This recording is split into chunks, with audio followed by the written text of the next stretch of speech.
ça va bien se passer. Oui, peut-être. Dans la série, Bruno n'en rate pas une. Notre sémillant ministre de l'économie a posté sur son profil LinkedIn, un réseau social professionnel, cette photo de lui, jeune, avec un brushing parfait et une veste en cuir, qui lui donne des faux airs de David Hasselhoff dans la série K2000, pour ceux qui ont connu. Et si c'est votre cas, désolé de vous le dire, mais vous commencez à être un peu vieux. Mais je vous emmerde, mon petit vieux. Alors non, ce n'est pas une vieille photo de Bruno Le Maire jeune, écumant les soirées cuir à la recherche de renflements bruns et autres anus dilatés, mais une image générée par l'intelligence artificielle, qui autorise effectivement tous les fantasmes. Monsieur Bruno Le Maire, quand il est allongé dans les dunes auprès de sa petite femme, je pense que son petit gazouillis, il doit s'élever aussi. Alors Bruno a posté cette image pour promouvoir le sommet mondial sur l'intelligence artificielle qui se déroulera en France en 2024. Et il a bien entendu reçu un torrent de commentaires moqueurs en réponse. Je ne résiste pas à l'envie de vous en lire quelques-uns.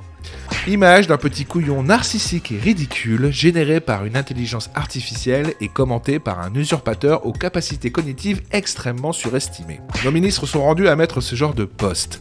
Je pensais que nous avions touché le fond, mais non. Visiblement, ils en ont encore sous le coude.